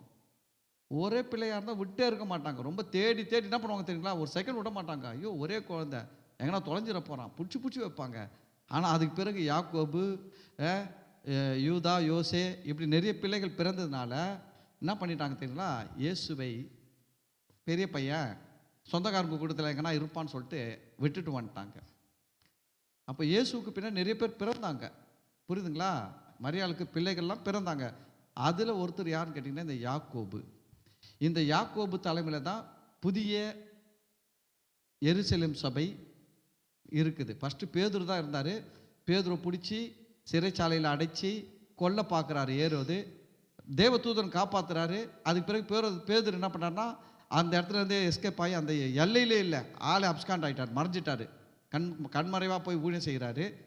அப்போது அந்த சபைக்கு தலைவராக யாரை ஏற்படுத்துகிறாங்கன்னா இயேசுவின் சகோதரனாகிய யாக்கோபை ஏற்படுத்துகிறாங்க. கர்த்தரின் சகோதரன் சொல்லிட்டு வரும். கர்த்தருடைய சகோதரனாகிய யாக்கோபு. இந்த யாக்கோபு கிட்ட இருந்து சிலர் வருவதற்கு முன்னே அவன் யார்? பேதுரு புறஜாதியாருடனே சாப்பிட்டான். அவர்கள் வந்த போதோ, யாரு? யாக்கோபு கிட்ட இருந்து வந்த யூத கிறிஸ்தவர்கள் வந்த போதோ விருத்த சேதனம் உள்ளவர்களுக்கு பயந்து. யாருக்கு பயப்படுறாரு? அந்த மோசையின் பிரமாணத்தை ரொம்ப அவங்க என்னன்னா பாருங்க, ரொம்ப பெரிய பரிசுத்தவன் மாதிரி காட்டிப்பாங்க. இந்த லா ஃபாலோ பண்ணுறவங்களாம் எப்படி காட்டிப்பான்? அவங்கள பெரிய பரிசுத்தவன் மாதிரி காட்டிப்பாங்க. அப்படி உள்ள சோத்திரம் ஓ அல்லேலூயா அப்படி இப்படின்னு பயங்கர நடிப்புங்க. இதில் தான் நம்ம ஆளுங்க என்ன பண்ணிடுறாங்கன்னா மயங்கிடுறாங்க. ஐயோ நான் பெரிய பரிசுத்தவான். அங்கேருந்து வரும்போதே அந்த அங்கியும் தொங்கியுமா போட்டுக்குன்னு ஏதோ ஒன்று செஞ்சுன்னு வருவாங்கங்க. கேஷுவலாக இருக்க மாட்டாங்க. சம்திங் டிஃப்ரெண்ட்டாக அவங்கள கொஞ்சம் மேன்மைப்படுத்தியே காட்டுவாங்க. உள்ளே வருவாங்க, நீங்கள் நில்லு, இங்கே வரக்கூடாது, என்னென்னமோ பண்ணுவாங்க. ஒரு மாதிரி பண்ணி ஜனங்களுக்கு வந்து டிஃப்ரெண்ட்டாக காட்டிடுவாங்க. என்ன பண்ணுவாங்க? ஒரு டிஃப்ரெண்ட்டை காட்டி அவங்க பெரிய பரிசுத்தவான் மாதிரியோ அவங்கக்கிட்ட தான் கடவுள் இருக்கிறான்ற மாதிரி பண்ணி விட்டுருவாங்க. அவங்க அதை பண்ண. அதனால் இப்போ இந்த மாதிரி கூட்டத்தை பார்த்தோன்னே பேதுரு பயந்துட்டார். விருத்த சேதனம் உள்ளவர்களுக்கு பயந்து விலகி பிரிந்தான். மற்ற யூதரும் அவனுடனே கூட மாயம் பண்ணினார்கள். அப்படின்னா அந்த எருசலேமிலிருந்து யூதர்கள் வரத்துக்கு முன்னாடி இங்கே புறஜாதியர் கூட வந்து பிரதர் சிஸ்டர் சொல்லி இருந்தவங்களாம் வந்து அங்கேருந்து வந்த உடனே இவங்களுக்கு டச்சப்பே இல்லாத மாதிரி அப்படியே தனியாக நின்றுக்கிறாங்க கூட்டமாக. என்னன்னா நாங்கள் அவங்க கூடவே பேசலை, அவங்களுக்கு எந்த தொடர்பும் இல்லை, எங்களுக்கும் அவங்க கூடலாம் நாங்கள் சாப்பிடவே இல்லைன்னு சாப்பிட்றதெல்லாம் விட்டுட்டு கையெல்லாம் கழுவிட்டு தனியாக வந்து நின்றுக்குனாங்க. பேதுரு முதல் தொடர்நூறு பேதுரு கூடவே யார் பண்ணாங்க? மற்றவங்களும் மாயம் பண்ணினார்கள். கவனிங்க, அவருடைய மாயத்தினால நல்ல மனுஷன் பர்னபாவும் இழுப்புண்டான். பர்னபா நல்ல மனுஷங்க. அப்போஸ்தலனாகிய பவுலே இந்த அளவுக்கு ஊழியத்தில் கொண்டு வந்து பயன்படுத்துறதுக்கு ஒரு கருவியாக இருந்தவர் பர்னபா.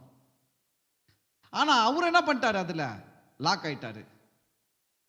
அவன் மாயம் பண்ணினார்கள். இப்படி அவர்கள் சுவிசேஷத்தின் சத்தியத்துக்கு ஏற்றபடி சரியாய் நடவாததை நான் கண்டபோது, பவுல் சொல்றாரு, சத்தியத்தின்படி நடக்கலையா? யாரு? பேதுரு, பர்னபா, பெரிய பெரிய யூத கிறிஸ்தவர்கள், அப்போஸ்தலர்கள் சத்தியத்துக்கு ஏற்றபடி நடக்கலையா? ஏன் இவங்க சத்தியத்துக்கு ஏற்றபடி நடக்கல? லா, பிரமாணம். பிரமாணத்தை ஃபாலோ பண்ணுறவங்க வந்த உடனே, இது உள்ள நேரம் சத்தியத்தின்படி தான் இருந்தான். அவன் வந்த உடனே டக்குன்னு கலர் சொக்காலாம் எடுத்து போய் போட்டுட்டு வெள்ளை ஜிப்பா மாட்டி வந்துட்டு இருக்கிறது. அதுக்கு முன்னாடி வரைக்கும் கம்பல் தொங்கல்லாம் போட்டு சுற்றுறது. அவங்க வரும்போது கம்பல் தொங்கலெல்லாம் காட்டி வெள்ளை போட போட்டு முக்காட் போட்டு நிற்குது. இதுதான் மாயம் பண்ணுது. புரியுதுங்களா? சில கிறிஸ்தவங்களெல்லாம் நீங்கள் பார்க்கலாம், கல்யாணத்துக்கு போகும்போது பட்டு புடவை அது இதுன்னு வீட்டுக்கு பாஸ்ட் வரப்போற சொல்லிட்டுங்களே, எப்படி இருப்பாங்க? கம்பல் கம்பலெல்லாம் கழட்டிட்டு எல்லாத்தையும் கழட்டிட்டு ஒரு வெள்ளை புடவை கட்டி அது முக்காடு போட்டு வச்சுக்கின்னு, ஐயா, இதுதான் லா.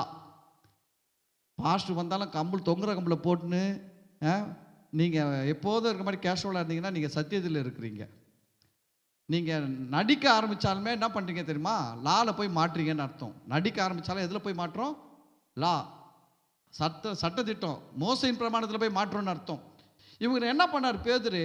இந்த யூத கிறிஸ்தவர்கள் வர்றாங்கன்னு தெரிஞ்ச உடனே இவர் சாப்பிட்றதெல்லாம் விட்டு எழுந்து மாயம் பண்ணினார்கள். அந்த மாயத்தில் எல்லாரும் பண்ணாங்க. இப்படி அவர்கள் சுவிசேஷத்தின் சத்தியத்துக்கு ஏற்றபடி சரியாய் நடவாததை நான் கண்டபோது எல்லாருக்கும் முன்பாக நான் பேதுருவை நோக்கி சொன்னது என்னவென்றால், யூதனாய் இருக்கிற நீர் யூதர் முறைமையாக நடவாமல் புறஜாதியார் முறைமையாக நடந்து கொண்டிருக்க, புறஜாதியாரை யூதர் முறைமையாக நடக்கும்படி நீர் எப்படி கட்டாயம் பண்ணலாம்? எல்லாரும் எதுக்கும் என்ன பண்ணிட்டாராம்? பேதுருக்கு டோஸ் விட்டாரு பவுல். எவ்வளோ பேர் அப்போஸ்தலன் பாருங்க. எதுக்கு பயப்படுறாங்க? நியாயப்பிரமாண உபதேசத்துக்கு பயப்படுறாங்கங்க. இன்னைக்கு கூட தேசம் அப்படி தான் இருக்குது. இன்னைக்கு கூட நம்ம தேசம் எப்படி போயின்னு தெரியுங்களா? இந்த சட்ட திட்டத்தை போதிக்கிற போதகர் அவன் சொல்கிறாங்க, இவன் சரி கிடையாது, இவனை ஒதுக்கிடு, நம்ம ஐக்கியத்தில் என்ன பண்ணக்கூடாது, இவனை சேர்க்கக்கூடாது, நம்ம குரூப்லேயே அவனை சேர்க்கக்கூடாது, எடுங்க அவன் சரியில்லைங்க, நம்மளாம் பரிசுத்தமாக இருக்கிறோம், அவன் சரியில்லை.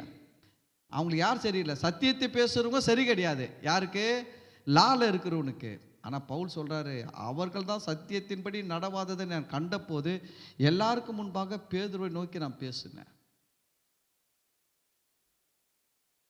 ரொம்ப ரொம்ப முக்கியமான விஷயம். பேதுருவை தேவன் அழைத்தார் புற ஜாதிகளுக்கு பிரசங்கம் பண்ணும்படியா. ஆனால் பேதுரு அதில் நிலைச்சி இல்லை, அந்த அழைப்பில் அவர் இல்லை. அவர் திருப்பி எங்கே போயிட்டாரு? யூதர்கள் கூட தான் போயிட்டு யூதர்கள் கூட அந்த சேர்ந்து லா, மோசை பிரமாணம் அது இதெல்லாம் போயிட்டாரு. ஆனால் இப்போ இங்கே பிரச்சனை அப்போஸ்தலரில் 15 வரும்போது பேதுரு பேசுகிறாரு, வெயிட் பண்ணுங்கப்பா, என்னையும் கூட தேவன் அழைச்சாரு. என்னை என்ன அழைச்சாரு? புறஜாதிகளுக்கு ஊழியம் செய்யறதுக்கு அழைச்சாரு. ஆனால் நான் இப்போ ஒரே ஒரு இடத்துல தான் பேதுரு ஊழியம் செஞ்சார், கொர்நேலியு வீட்டில்.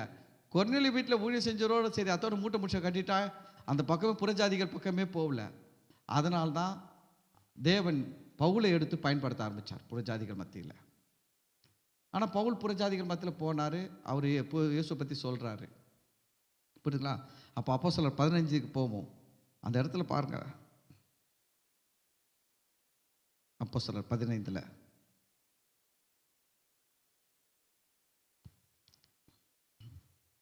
10வது வசனம். இப்படி இருக்க நம்முடைய பிதாக்களாலும் நம்மாலும் சுமக்க கூடாது இருந்த நுகத்தடியை சீஷர் கழுத்தின் மேல் சுமத்துவதினால் நீங்கள் தேவனை சோதிப்பானேன். எப்படி பேசுறாரு பார்த்தீங்களா? பவுல் சொல்ற பேதுரு பேசுறாரு, இதை ரொம்ப அழகாக பேசுறாரு. ஏன்னா பேதுருக்கு கொஞ்சம் கிருபெல்லாம் விளங்குது. அதனால அவர் சொல்றாரு, லா எப்படி சொல்றாரு? லாவை பற்றி சொல்றாரு, நியாயப்பிரமாணத்தை பற்றி அப்போஸ்தலனாகிய பேதுரு சொல்றாரு. என்ன சொல்றேன்னா, நம்முடைய பிதாக்களாலும் நம்மாலும் சுமக்க கூடாது இருந்த லாவை என்ன பண்ண முடியாது? சுமக்க முடியாது. இந்த லாவை சுமந்துன்னு கஷ்டப்பட்டுன்னு இருந்தவனை தான் பார்த்து இயேசு கூப்பிட்டாரு, வருத்தப்பட்டு பாரம் சுமக்கிறவர்களே அப்படின்னா. இயேசு கூப்பிடும் போது அங்கே எல்லாரும் மூட்டை தூக்கின்னு வேலை செய்யலை, மூட்டை தூக்கி வேலை செய்யலாங்க. எல்லாரும் நல்லா போயின்றான், ஜம்முன்னு போயிடுறான், நல்ல ட்ரெஸ்ஸு எல்லாம் ஜிப்பா அங்கி எல்லாம் வெள்ளை கில்லன்னு போட்டு எல்லாம் ஜம்முன்னு போகிறான். ஆனால் உள்ளத்தில் விசுவாசம் வேலை செய்யலை. ஏன்னா உள்ள என்ன இருக்குதுன்னா, லா இருக்குது, சட்டம் இருக்குது, பிரமாணம் இருக்குது. இந்த பிரமாணம் என்ன பண்ணுதுன்னா ரொம்ப அழுத்துது. அவனுக்கு விசுவாசத்தையே வேலை செய்ய விடாது. பிரமாணம் விசுவாசத்தை வேலை செய்யவே வைக்காது. ஏன்னா பிரமாணம் வச்சிருக்கிற வரைக்கும் அந்த பிரமாணம் அவனை வந்து அழுத்திக்கினே இருக்கும், ஃபெய்த்து வேலை செய்யவே விடாது. அதனால் அவன் எப்படி ஆயிட்டான்னா, ஐயோ என்னால் அதை செய்ய முடியலையே, கடவுள் எனக்கு எப்படி இதை செய்வார், என்னால் இதை செய்ய முடியலையே, கடவுள் எனக்கு எப்படி இதை கொடுப்பாரு, ஐயோ நான் இப்படி இருக்கிறேனே, கடவுள் எப்படி என்னை ஆசீர்வதிப்பார், ஐயோ நான் இப்படி இல்லையே, என் பிள்ளைய எப்படி கர்த்தர் நல்லா வைப்பார் அப்படின்னு சொல்லிட்டு அவனுக்கு எங்கேயுமே என்ன வேலை செய்யலைன்னா விசுவாசம் வேலை செய்யலை. அவன் நொந்து போய் வாழ்ந்துருக்கிறான், கடவுளை தான் வணங்குறான், சட்டத்திட்டங்களை தான் ஃபாலோ பண்ணுறான். ஆனால் உள்ளத்தில் விசுவாசம் இல்லை, நிம்மதி இல்லை, மனசில் சமாதானம் இல்லை, தைரியம் இல்லை. நான் சொல்கிறேன், லால போனீங்கன்னா, பிரமாணத்தின்படி நீங்கள் கடவுள்கிட்ட ஏதாவது வாங்கணும்னு நினச்சிங்கன்னா டோட்டல் ஃபெயில் ஆகி மனசில் நிம்மதி இருக்காது, சமாதானம் இருக்காது, சந்தோஷம் இருக்காது, டிப்ரெஷன் வந்துடும். உள்ள என்ன வந்துடும்? கண்டிப்பாக டிப்ரெஷன் வந்துடுங்க, டிப்ரெஷன் வந்துடும். அதை தான் சொல்கிறாரு, நம்மாலும் நம்முடைய பிதாக்களாலும் சுமக்கக்கூடாது இருந்த நுகத்தடியை, இந்த நுகத்தடியை தான் இயேசு சொன்னார், வருத்தப்பட்டு பாரம் சுமக்கிறவர்களே நீங்கள் எல்லாரும் என்னிடத்தில் வாருங்கள், நான் உங்களுக்கு இளைப்பாறுதலை தருவேன், என் நுகத்தை உங்கள் மேல் ஏற்றுக்கொண்டு. என்ன சொன்னாரு? யார் நுகத்தை ஏற்றுக்க சொன்னாரு? பிரமாணம்ன்ற நுகத்தை இல்லைங்க, கர்த்தராகிய இயேசுவை விசுவாசி, அப்போது நீங்கள் ரட்சிக்கப்படுவீர்கள். அந்த விசுவாசம் ரொம்ப ஈஸி. இப்போ ரட்சிக்கப்படுறது யோசிச்சுக்கோ. அவன் சொல்கிறான், நீ ரட்சிக்கப்படணும்னா நம்பர் 1, நம்பர் 2, நம்பர் 3ன்ட்டு அளவில்லாமல் சொல்லின்னு இருக்கிறான். இதெல்லாம் செஞ்சு ஒரு மனுஷன் ரட்சிக்கப்பட்டுட்டேன்னு சொல்கிறதுக்கு பல வருஷங்கள் ஆகிடும். ஆனால் சத்தியம் சொல்லுகிறது ஒன்றுமே கிடையாது. இயேசுவை விசுவாசி, நீ ரட்சிக்கப்பட்டுட்ட. எது ஈஸி? சத்தியத்தை இயேசுவை விசுவாசித்து ரட்சிக்கப்படுறதாங்க ஈஸி. புரியுதுங்களா? அப்போ அவன் என்ன பண்ணுறான்? எல்லாத்தையும் செஞ்சு ரட்சிக்கப்படணும்னு பார்க்குறான். அப்படிலாம் ரட்சிக்கப்படவே முடியாது. அவன் அந்த லைனில் போய் நின்னா கண்டிப்பாக ஒன்றுமே கிடைக்காது. ஏன்னா அப்படி கிடைக்கும் அப்படின்னா இயேசுவே இந்த உலகத்தில் வந்தே இருக்க மாட்டார். அவர் மனுஷங்களில் என்ன சொல்லிருப்பாரு? எல்லாம் அந்த லைன்லேயே போய் அதெல்லாம் செஞ்சு என்ன பண்ணிக்கங்க, ரட்சிப்பை வாங்கிக்கொள்ளுங்கன்னு சொல்லிட்டு போயிட்டு இருப்பார். அந்த லைனில் நின்று அதை வாங்க முடியாதுன்றனால்தான் இயேசுவே வார்த்தை, கடவுளுடைய வார்த்தையாகி இயேசு மாம்சமாகி இந்த உலகத்தில் வந்து அவர் கொடுத்த சட்ட திட்டங்கள்னால மனுஷன் பெற்றுக்கொள்ள முடியாததை அவரே செஞ்சு முடித்து சட்டத்திட்டங்கள் எல்லாம் அவரை நம்புகிறவங்களுக்கு அவர் கொடுக்கிறவராக இருக்கிறார். இயேசுவை ஏற்றுக்கொண்ட நமக்கு இயேசு கிறிஸ்து மூலமாக எல்லா நன்மைகளும், எல்லா ஆசீர்வாதங்களும், எல்லா உயர்வுகளும், எல்லா சுகங்களும், எல்லா சமாதானம், எல்லா வெற்றி எல்லாமே நமக்கு கொடுக்கப்பட்டு விட்டது. கிறிஸ்தவம் என்பது கடினமானது கிடையாது, எளிதானது. கிறிஸ்தவம் என்பது என்ன? கஷ்டமானது கிடையாதுங்க, ஈஸி. ஈஸி. அதை தான் இந்த இடத்துல சொல்றார் பாருங்க. இப்படி இருக்க நம்முடைய பிதாக்களாலும் நம்மாலும் சுமக்க கூடாது இருந்த நுகத்தடியை சீஷர் கழுத்தின் மேல் சுமத்துவதினால் நீங்கள் தேவனை சோதிப்பானேன். அதனால தான் நான் என்ன சொல்றேன்னா, நீ வெள்ளை துணினா போடு, கருப்பு துணியனா போடு, அது முக்கியமே கிடையாது. அது துணி, அது ஒரு பெரிய விஷயம் கிடையாது. கம்மலனா போடு, கம்மல் போடாமனா போ, அதெல்லாம் பெரிய விஷயமே கிடையாது. எது பெரிய விஷயம் தெரியுமா? நான் இயேசுவை விசுவாசிக்கிறேன், இயேசு எனக்கு எல்லாவற்றையும் கொடுத்திருக்கிறார், நான் நல்லா தான் இருப்பேன் அப்படின்னு நம்புறது தாங்க உண்மையான ஃபெய்த். அதுதான் சத்தியம். ஆனால் அதை நம்புறதுக்கு உங்களுக்கு தடையா எந்த சட்டம் வந்தாலும் அது கடவுளை சோதிக்கிற தன்மை. யாருன்னா வந்து இயேசு கிறிஸ்துவ ஏற்றுக்குன்னா, அதான் பாருங்கள் பெரிய விஷயம். நம்ம சர்ச் ஆட்களுக்கும் மற்றவங்களுக்கும் நிறைய பெரிய டிஃப்ரெண்ட் என்னென்னா, நம்ம சர்ச் ஆட்கள் பாருங்கள், நான் இயேசு ஏற்றுக்குன்னா பரலோகம் போயிடுவேன்னா அவன் ஒத்துக்கவே மாட்டான். அது எப்படி பரலோகம் நீ போயிடுவேன்? நீ நான் யோகியமா? என்ன எடுத்துன்னு வந்துட்டான்? லாபம் எடுத்துன்னு வந்துடுவான். அவன் எதை பேஸ் பண்ணி பார்க்குறான்? பரலோகம் போவே போக மாட்டான்னு சொல்லி லாபை பேஸ் பண்ணி பார்க்குறான். நம்ம எதை பேஸ் பண்ணி சொல்கிறோம்? கர்த்தராக இயேசு கிறிஸ்துவை விசுவாசிக்கிறேன், நான் ரட்சிக்கப்பட்டு இருக்கிறேன், எனக்கு நித்திய ஜீவன் உண்டு. புரியுதுங்களா? தேவன் தம்முடைய ஒரே பேரான குமாரனை விசுவாசிக்கிறேன் வேணும், அவன் கெட்டு போகாமல் நித்திய ஜீவனை அடையும்படிக்கு அவர் தந்தார். உடனே அவன் விடவே மாட்டாங்க. திருப்பி இந்த லா பேசுகிறாலும் விட மாட்டான். திருப்பி அங்கே போவான். நீங்கள் இதெல்லாம் செய்யணுன்ட்டு பவுல் சொன்னார், அதை சொன்னார், இதை சொன்னார், இந்த வசனத்துக்கு என்ன சொல்கிறேன், அந்த வசனத்துக்கு என்ன சொல்கிறேன். நான் என்ன கேட்குறேன், இந்த வசனத்துக்கு நீ என்ன சொல்கிறேன்னு சொல்லிட்டு வா, நான் அப்புறம் வரேன். அதுக்கு நீ இந்த வசனத்துக்கு என்ன சொல்கிற தெளிவடைஞ்சாலுமே நீ அந்த வசனத்தெல்லாம் சொல்லுன்னு என்னை கேட்கவே மாட்டேன். நீ இந்த பேசிக் வசனத்துக்கே தெளிவடையிலையே. கர்த்தராகிய இயேசு கிறிஸ்துவை விசுவாசி அப்பொழுது ரட்சிக்கப்படுவீர்கள், நான் ரட்சிக்கப்பட்டுட்டேன்னு சொல்கிறதுலேயே உன்னால் தெளிவு வரல. குமாரனை உடையவன் ஜீவனை உடையவன் சொல்கிறதுலேயே தெளிவு வரல. அப்புறம் உனக்கு நான் அதை சொல்ல உனக்கு என்ன புரிய போகுது? உனக்கு ஏபிசிடியே புரியல. உனக்கு RSTUVலாம் சொன்னால் புரியுமா? பேசிக் ஏபிசிடி அதுவே உன்னால் புரிஞ்சிக்க முடியல. சில பேர் பாருங்கள், ஏபிசிடி ஒழுங்காக சொல்ல தெரியாது, ஆனால் ZYWன்னு கடுப்பான். முதல்ல அடிப்படையை தெரிஞ்சுக்கங்க.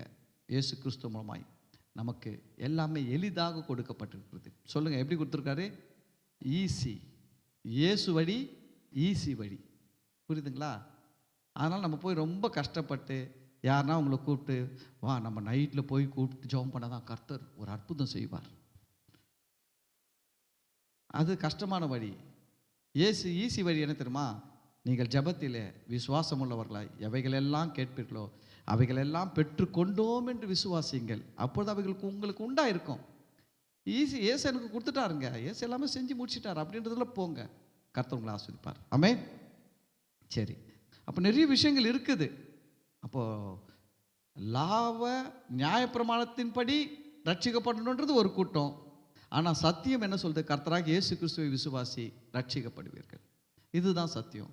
அப்போ நம்ம எதை போதிக்கிறோம்? சத்தியத்தை போதிக்கிறோம். நம்ம எதை போடல? சட்ட திட்டங்களை போதிக்கல, சத்தியத்தை போதிக்கிறோம். ஆமென். சரி, அதனால தான் நம்ம நீங்கள்லாம் வந்து பாக்கியவான்கள் நான் சொல்கிறது காரணம் என்னென்னா, எனக்கு தெரியும் மற்ற இடத்துல சத்தியத்தை போதிப்பது கிடையாது, சட்ட திட்டத்தை போதிச்சுட்டு அப்புறம் அவன் என்ன சொல்கிறாங்கன்னா அதுதான் சத்தியம்னு வேற சொல்லுவாங்க. இதுதான் சத்தியம். உங்கள் சபையில் எங்கே சத்தியம் போதிக்கிறாங்களா? அவன் சொல்லுவான் உங்கள் சபையில் சத்தியமும் போதிக்கல, நம்மள சொல்லுவான். ஏன் சொல்லுவான்னா, அவனுக்கு சட்ட திட்டம் தான் சத்தியம்னு அவன் நினச்சின்னு இருக்கிறான். சத்தியன்றது என்னென்னா, பவுல் சொல்கிறாரு, சத்தியத்துக்கு விரோதமாய் பேதுரு என்ன பண்ணாராம்? விலகி மாயம் பண்ணினாராம். சத்தியத்திற்கு சரியாய் நடவாதபடி நான் கண்ட போது பேதுரு என்ன பண்ணல? சத்தியத்திற்கு சரியாய் நடக்கலை. எப்படி நடக்கலை? லா வந்த உடனே இதுலேருந்து பிரிஞ்சு அவர் அப்படியே லா ஃபாலோ பண்ணுற மாதிரி நடிக்க ஆரம்பிச்சார் பேதுரு. அதனால் அது முக்கியம். அதனால் நம்ம வந்து நம்ம மனசில் முக்கியமாக இயேசு எனக்கு என்ன செய்தார் பார்க்கணும், நான் என்ன செய்யணுன்றது ரெண்டாவது. ஆனால் இயேசு என்ன செஞ்சுருக்கான்னு நீங்கள் அதை தியானித்தாலுமே நீங்கள் என்ன செய்யணுன்றதில் கரெக்டாக ஆகிடுவீங்க. அவர் என்ன செஞ்சிருக்கிறார் நீங்கள் புரிந்து கொள்ளும்பொழுது நீங்கள் என்ன செய்ய வேண்டும் என்பதில் சரியாய் நடக்க ஆரம்பித்து விடுவீர்கள். கர்த்தர் உங்களை ஆசீர்வதிப்பார். நாம் ஜெபிக்கலாம். ஸ்தோத்திரம் ஆண்டவரே, இந்த நாளில் நல்ல வார்த்தைகளுக்காக நன்றி செலுத்துகிறோம். ஆண்டவரே, நாங்கள் அப்போஸ்தலர் 15வது அதிகாரத்தில் புதிய உடன்படிக்கையின் மூலம் உம்மை அறிகிற அறிவை நாங்கள் பார்த்து கொண்டிருக்கிறோம். ஆண்டவரே, பேதுரு சொல்லும் போது நம்முடைய பிதாக்களாலும் நம்மாலும் சுமக்கக்கூடாதிருந்த நுகத்தடி என்று நியாயப்பிரமாணத்தையும் சட்டத்திட்டங்களையும் குறித்து பேசுகிறார். ஆனால் இயேசு கிறிஸ்து மூலமாக ஆண்டவரே, எங்கள் மேலே இருந்த எல்லா நுகத்தடியும் நீங்கள் உடைத்து போட்டு என் நுகம் மெதுவாயும் என் சுமை இலகுவாயும் இருக்கிறதுன்னு சொன்ன உங்கள் நுகத்தடி எங்கள் மேலே வச்சிருக்கிறீங்க. ஆண்டவரே, இந்த கிருபையுள்ள நுகத்தடிக்காக நாங்கள் நன்றி சொல்கிறோம். ஆண்டவரே, அப்பா, இந்த வார்த்தைகளெல்லாம் கேட்ட பிள்ளைகளுக்குள்ள ஒரு ஃப்ரீனஸ் வரட்டும். ஆண்டவரே, இயேசுவின் நாமத்தில் உங்களுடைய ஆவியில் ஆத்துமாவில் இருக்கிற எல்லா பயங்கள், அவ்விசுவாசங்கள், ஆண்டவரே விசுவாசிக்க கூடாதபடிக்கு இருக்கிற எல்லா தடைகளும் இயேசுவின் நாமத்தில் விலகட்டும். பிள்ளைகளுக்குள்ள விசுவாசம் உண்டாகட்டும், விசுவாசம் விருத்தி அடையட்டும். ஆண்டவரே, விசுவாசிக்கிறவனுக்கு எல்லாம் கூடும் சொல்லியிருக்கிற வார்த்தையின்படி பிள்ளைகள் விசுவாசிக்கும் போது அவங்க வாழ்க்கையில் எல்லா வித நன்மைகளும் வந்து சேரட்டும். இந்த வார்த்தைகளை கேட்ட ஒவ்வொரு பிள்ளைகளையும் ஆசீர்வதியும். நீர் மகிமைப்படுங்க. துதிகன மகிமை மாட்சிமைகள் அப்பா உமக்கு செலுத்துகிறோம். ஆண்டவராகிய இயேசு கிறிஸ்து நாமத்தில் ஜெபிக்கிறோம், நன்றி செலுத்துகிறோம் நல்ல பிதாவே, ஆமென். என் ஆத்துமாவே கர்த்தரை ஸ்தோத்தரி, என் முழுவலுமே அவர் பரிசுத்த நாமத்தை ஸ்தோத்தரி. என் ஆத்துமாவே கர்த்தரை ஸ்தோத்தரி, கர்த்தர் செய்த சகல உபகாரங்களையும் மறவாதே, ஆமென். பிதாவாகிய தேவனுடைய அன்பும் கர்த்தராகிய இயேசு கிறிஸ்துவின் கிருபையும் பரிசுத்த ஆவியினுடைய அந்யோன்யமும் ஐக்கியமும் ஆசீர்வாதமும் வழிநடத்துதலும் இப்பொழுதும் ஆண்டவராகிய இயேசு கிறிஸ்துவின் வருகை வரையிலும் நம் அனைவரோடு கூட இருப்பதாக. ஆமென். ஹல்லேலூயா, ஹல்லேலூயா, ஹல்லேலூயா. கர்த்தர் உங்களை எல்லாரையும் ஆசீர்வதிப்பார். God bless you.